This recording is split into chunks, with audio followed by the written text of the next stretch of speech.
ঝাঁপি যখন মিথ্যে pen drive দেখিয়ে বলে যে এটাই হলো প্রমাণ, এটা এটা দিয়ে প্রমাণ হয়ে যাবে কে বাবাকে কেন মেরেছিল, তখনই দেখা যায় যে তখনই রূপনারায়ণ সরকার বলে ওঠে যে আমি বলছি, আমি সত্যটা বলছি ঝাঁপি, তুই এগুলো দেখাস না।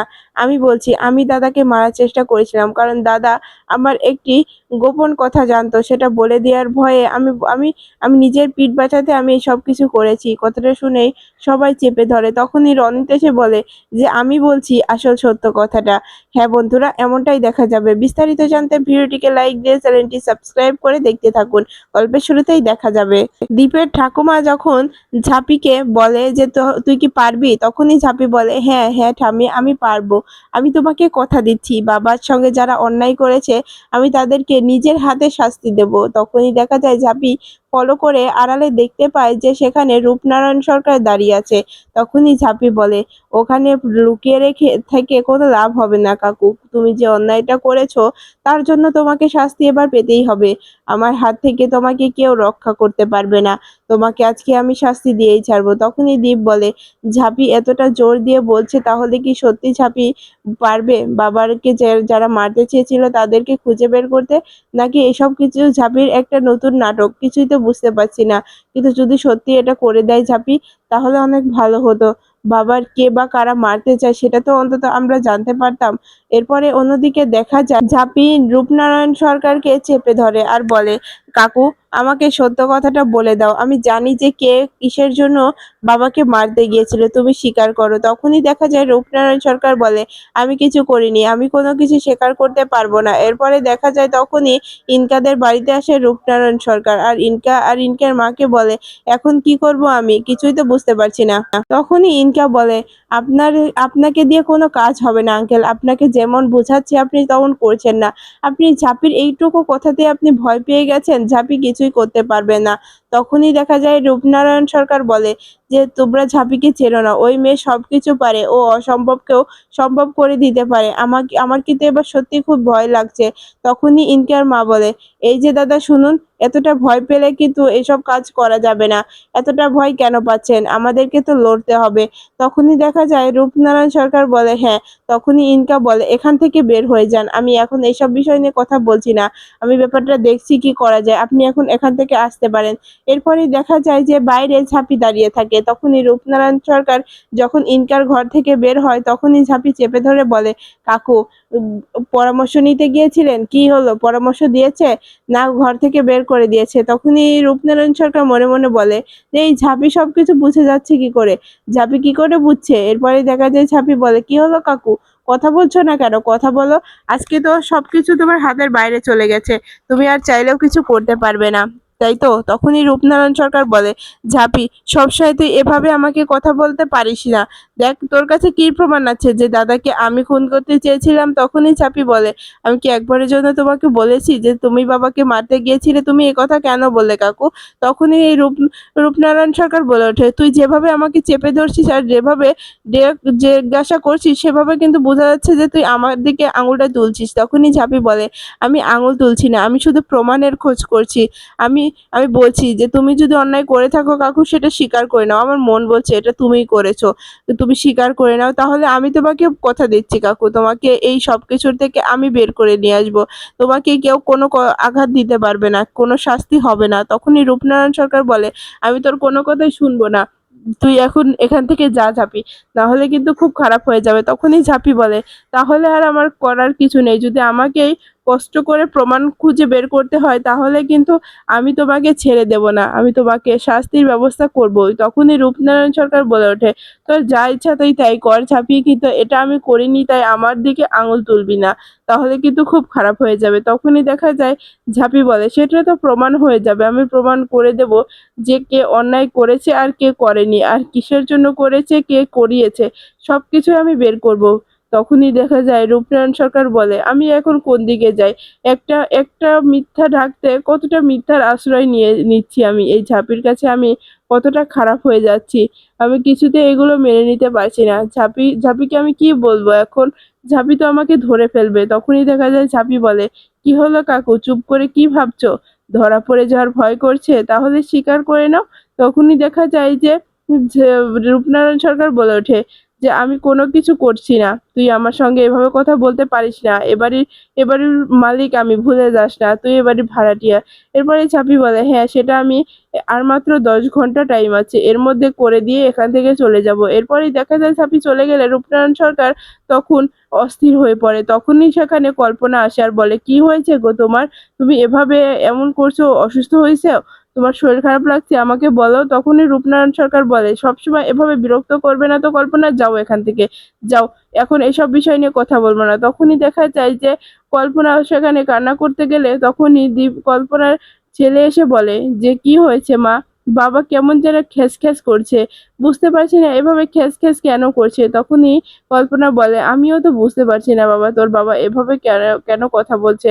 তখনই দেখা যায় যে দীপের ভাই বলে যে, মা চলো, চলো এখানে থাকতে হবে না, আমরা আমাদের কাজ করি, বাবা আমাদেরকে কি কারণে যে দেখতে পাচ্ছে না সেটা জানি না। তখনই দেখা যায় কল্পনা বলে, আমিও তো বুঝতে পারছি না যে কয়েকদিন হয়েছে হয়েছে মানুষটা এভাবে রিয়াক্ট কেন করছে, মানুষটা আমাদেরকে সহ্য করতে পারছে না, আমরা যাই বললেই মানুষটা সেটা মানতে চাইছে না। তখনই দেখা যায় যে কল্পনা ছিল ঠিক একই কথা বললে তখনই কল্পনা বলে, আমি আজকে বুঝতে পারছি না যে তুই আজকে আমার ফরে কথা বলছিস, এতদিন তো তুই তোর বাবার ফরে কথা বলতি, তোর বাবা যেটা বলতো তুই সেটাই হ্যাঁতে হ্যাঁ মিলাতি, নাতে না মিলাতি, তাহলে আজকে হঠাৎ আমার দলে নাম লেখাতে এলি বাবা। তখনই দেখা যায় যে কল্পনার ছেলে বলে ওঠে যে, মা চলো তো, এখন এইসব কথা থাক, এখন এইসব কথা বলতে হবে না।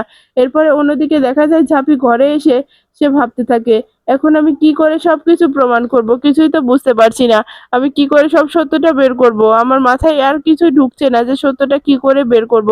বাবার খুনিদের কি আমি আদেও খুঁজে পাবো, না আমি তাদেরকে হারিয়ে ফেলবো, আমাকে কিছু একটা পথ দেখাও ঠাকুর, আমি কিছুই বুঝতে পারছি না, আমি কি করে সব সত্যটা উদ্ঘাট করব। আমি আজকে নিঃস্ব হয়ে গেছি। এরপরে অন্যদিকে দেখা যায় যে রূপনারায়ণ সরকারও সেই খুব ভয়ে থাকে আর বলে, ঝাঁপি যদি আমার সবকিছু সবাইকে বলে দেয়, পুরো সংসারটা তছনছ হয়ে যাবে, ভেঙে যাবে, আমার একটা ভুলের জন্য আজকে আমাকেই মাসুল দিতে হচ্ছে, আমি এখন কি করে এই সব কিছু ঠিক করব, কিছুই বুঝতে পারছি না। ওদিকে ইনকাও আমার সঙ্গে এখন কথা বলতে চাইছে না, ইনকা এই বাড়িতে এসে ধেরে বসেছে, ও আমার কথা শুনবে না, কারণ ও নিজেকে ছোট হতে দেবে না। কিন্তু আমাকে তো কিছু একটা করতে হবে, এভাবে তো আর চলতে দিলে চলবে না, কারণ এভাবে চলতে গেলে অনেক বড় বিপদ হতে পারে, এবার একটা কিছু করতেই হবে। এরপরেই দেখা যায় যে রূপনারায়ণ সরকার আরো বলে যে, আমাকে ঝাঁপিকেই সরিয়ে দিতে হবে, নিজের পিঠ বাঁচাতে গেলে ঝাঁপিকে সরাতে হবে, ঝাঁপি বেঁচে থাকলে আমার ক্ষতি, আমি শেষ হয়ে যাব, এজন্য ঝাঁপিকেই শেষ হতে হবে। এরপরে দেখা যায় রূপনারায়ণ সরকার ঝাঁপিকে বলে, ঝাঁপি এখান থেকে যা, আমি এখানে স্নান করব। তখনই ঝাঁপি বলে, আমি এখান থেকে যেতে পারবো না কাকু, তোমার যা ইচ্ছা হয় তুমি তাই করতে পারো। তখনই রূপনারায়ণ সরকার বলে, তুই এভাবে মুখে মুখে কথা বলছিস ঝাঁপি? তখনই ঝাঁপি বলে, হ্যাঁ আমি কথা বলছি, আমার বাবার সঙ্গে যে অন্যায় করেছে তাকে তো আমি শাস্তি পাইয়েই দেব, কারণ সে জানে না যে আমার বাবার সঙ্গে কি বড় অন্যায় করেছে। আর তুমি একটা কথা শুনে রাখো কাকু, আমি যাচ্ছি, যেখানে বাবাকে ছুরি মারা হয়েছিল সেখানে কিছু লোক ওখানে ছবি তুলতে এসেছিল, সেই মুহূর্তে কিছু ছবি উঠে যায় কে মেরেছিল, আমি সেই ছবিগুলো আনতে যাচ্ছি, আমি সেটাই নেই সবার কাছে প্রমাণ করে দেব যে কে বাবাকে মারার চেষ্টা করেছিল। তখনই দেখা যায় যে রূপনারায়ণ সরকার খুব ভয় পেয়ে যায়। এরপর আবারও ইনকার কাছে এসে ইনকাকে সব কথা খুলে বলে। তখন ইনকা বলে, চিন্তা করার কোনো দরকার নেই, আমি দেখছি কি করা যায়। তখনই দেখা যায় রূপনারায়ণ সরকার বলে যে, ইনকা আমার কিন্তু এবার ভয় লাগছে, তোমার কথা শুনে কাজ করাটাই আমার অন্যায় হয়েছে। তখনই ইনকা বলে যে, আমি ব্যাপারটা দেখছি, আপনাকে এতটা ভাবতে হবে না, এমনিতেই আমি চিন্তাতে আছি, আপনি আবার এখানে এসে এভাবে কথা বলবেন না। তখনই দেখা যায় রূপনারায়ণ সরকার বলে ওঠে, দেখো ইনকা, এবার যদি সত্যি সত্যি বলছি, যদি বাড়াবাড়ি কিছু হয়ে যায় তাহলে কিন্তু অনেক খারাপ হয়ে যাবে, আমার কিন্তু খুব ভয় করছে, কিছু একটা করো। তখনই ইনকা বলে, আমি কি করব সেটা আপনার কাছ থেকে জিজ্ঞাসা করে করব, আপনি বলে দেবেন তারপরে করব, যা করার আমি করব, তো আপনি এখন এখান থেকে আসতে পারেন, আপনাকে এখানে থাকতে হবে না। তখনই রূপনারায়ণ সরকার বলে, ইনকা তুমি আমার সঙ্গে এভাবে কথা বলতে পারো না, তখনই দেখা যায় ইনকা বলে, আমি এরকমই কথা বলি, আপনি আসলে কোনো কমমের নয়, আপনি যদি কমমের হতেন তাহলে এরকমটা কথা বলতে পারতেন না, আপনি এখনই এ ঘর থেকে বের হয়ে যাবেন, আমি ব্যাপারটা দেখছি। তখনই রূপনারায়ণ সরকার বলে, হ্যাঁ দেখো আমার কিন্তু সত্যি এবার তোমার উপরে খুব রাগ হচ্ছে। তখনই ইনকা বলে, এই শুনুন, আমার উপরে কেউ রাগ দেখাতে পারে না, আমি কিন্তু সেই ঝাঁপি নই যে আপনাদের যে যেমন যার ইচ্ছা হবে তখন তাই করবেন। আমি ইনকা, ইনকার সঙ্গে এত কিছু করা কিন্তু একদম ইনকা সহ্য করবে না, তাই বলছি এখান থেকে চলে যান, না হলে কিন্তু খুব খারাপ হয়ে যাবে, আমার ঘর থেকে এই মুহূর্তে আপনি বের হয়ে যাবেন। তখনই দেখা যায় যে রূপনারায়ণ সরকার বলে, হ্যাঁ আমি যাচ্ছি। এরপরেই দেখা যায় যে ইনকা রনিতকে ফোন করে আর বলে, রনিত এবার সময় হয়ে গেছে, ঝাঁপিকে সরিয়ে দিতে হবে, আমি তোমাকে যেমনটা যেমনটা বলছি ঠিক তেমনটাই করবে, যে ঝাঁপিকে সরিয়ে ফেলতে হবে। ঝাঁপি প্রমাণ পেয়ে গেছে যে দামোদর সরকারকে কে কিসের জন্য মারতে গিয়েছিল সেটা নাকি ও সিসিটিভি ফুটেজের একটা কপি নিয়ে আসতে গিয়েছে। তখনই দেখা যায় যে রনিত বলে যে, ইনকা চিন্তা করো না, আমি এবার ঝাঁপিকে জিততে দেবো না, ঝাঁপিকে আমি ভালোবাসতাম ঠিকই, কিন্তু ঝাঁপি আমাকে অনেক কষ্ট দিয়ে ফেলেছে, অনেক আঘাত দিয়ে ফেলেছে, আমি ঝাঁপিকে কিছুতেই সহ্য করতে পারছি না, তাই এবার ঝাঁপিকে সরিয়ে ফেলতেই হবে। এরপরেই দেখা যায় ঝাঁপি বাড়ি থেকে বের হয়েই রেশবের সঙ্গে দেখা করে আর রেশব বলে, ঝাঁপি কি হয়েছে তোর, আমি কিছু বুঝতে পারছি না, আমি আসার পর থেকেই দেখতে পাচ্ছি যে তুই দীপদার সঙ্গে একদম ভালো নেই, কি হয়েছে, তুই তো ছোট থেকে দীপদাকে প্রচন্ড ভালোবাসতি, তুই তো দীপদাকে ভালোবেসে বিয়ে করেছিলি, তারপরে এটা কেন হলো রে? তখনই ঝাঁপি বলে যে রেশব এসব কিছু বলবো। তখনই রেশব বলে যে, বল না, এখনই বল, আমি এখনই শুনতে চাই। তখনই দেখা যায় ঝাঁপি বলে, আসলে কি হয়েছে বলতো, আমাদের এই বিয়েটা জোর করে বিয়েটা হয়েছিল, কারণ আমি দীপদাকে ভালোবাসতাম, কিন্তু দীপদা আমাকে সে কখনো ভালোবাসেনি, সে ওই যে ইনকাকে ভালোবেসেছে। তখনই দেখা যায় রেশব বলে, এই ইনকাটাকে না আমার খুব চেনা চেনা লাগছে, কে রে এই ইনকা? তখনই দেখা যায় যে ঝাঁপি বলে, একে তুই কি করে চিনবি, তুই চিনিস না, কারণ ও ও বিদেশে থাকতো, বিদেশে দীপের সঙ্গে পড়াশোনা শেষ করে একসঙ্গে চাকরি করতো, তারপরে দেশে ফিরেছে, ওরা দুজন দুজনকে ভালোবাসে। তখনই দেখা যায় যে রেশব বলে, তাহলে এটা আমারও প্রথম দেখাতে ওই ইনকাকে এরকম কিছুই মনে হয়েছিল। এরপরে অন্যদিকে দেখা যায় যে রনিত ইনকাকে বলে, চিন্তা করো না, যা যা করার দরকার আমি সবই করছি, তুমি নিশ্চিন্তে থাকো ইনকা। এরপরে দেখা যায় ঝাঁপি বলে, তারপরে আমাকে মন্দিরে জোর করে আমাদেরকে আটকে রাখা হয়েছিল, সেখানে দীপদার সঙ্গে আমার বিয়েটা হয়ে যায়। এরপরে দীপ আমাকে কখনোই ভালোবাসেনি, আমার সামনে ইনকার সঙ্গে সে সময় কাটাতো, ইনকার সঙ্গে থাকতে চেত, ইনকার সঙ্গে বিয়েও হওয়ার সময় আমি গিয়ে আটকে দিয়েছিলাম, কিন্তু তবুও দীপদা ও ইনকাকেই ভালোবেসে গেছে, আমাকে ভালোবাসে না, আমাকে ভরসা করে না। তখনই দেখা যায় রেশব বলে, হ্যাঁ দীপদা এটা একদম ভুল করেছে রে, তোর মতো একটা মেয়ের সঙ্গে দীপদা একদম ঠিক করেনি, এটা কেন করছে সেটাও তো বুঝতে পারছি না। তখনই দেখা যায় ঝাঁপি বলে, ছাড় না এই কথা, এসব কথা বলে এখন সময় নষ্ট হবে না, আমি যেটার জন্য এখানে এসেছি। তখনই রেশব বলে, সেটা কি তুই পারবি প্রমাণ জোগাড় করতে? এরপরই দেখা যায় আড়াল থেকে দীপ এগুলো দেখে বলে, ঝাঁপি এত রাতে এই ছেলেটার সঙ্গে কি করছে, রেশবের সঙ্গে এতটা ঘনিষ্ঠভাবে কথা বলছে কেন, কি কথা বলছে, দূর থেকে শুনতেও পাচ্ছি না, ওরা ওদের মধ্যে কি কথা হচ্ছে আমি শুনবো কি করে, আমি ওখানে গেলে তো ঝাঁপি দেখে ফেলবে, আবার কথা শোনাতে থাকবে, আমি ওখানে যাব না। এরপরেই দেখা যায় যে রেশব বলে, ইনকাকে একটু টাইট দিতে পারিস না ঝাঁপি? তখনই ঝাঁপি বলে, আমি ইনকাকে টাইট দিতে গেলেও শুধুমাত্র দীপের জন্য পারি না, বারবার দীপ এসে ইনকাকে বাঁচিয়ে নেয়, এজন্য আমার কিছু করার থাকে না।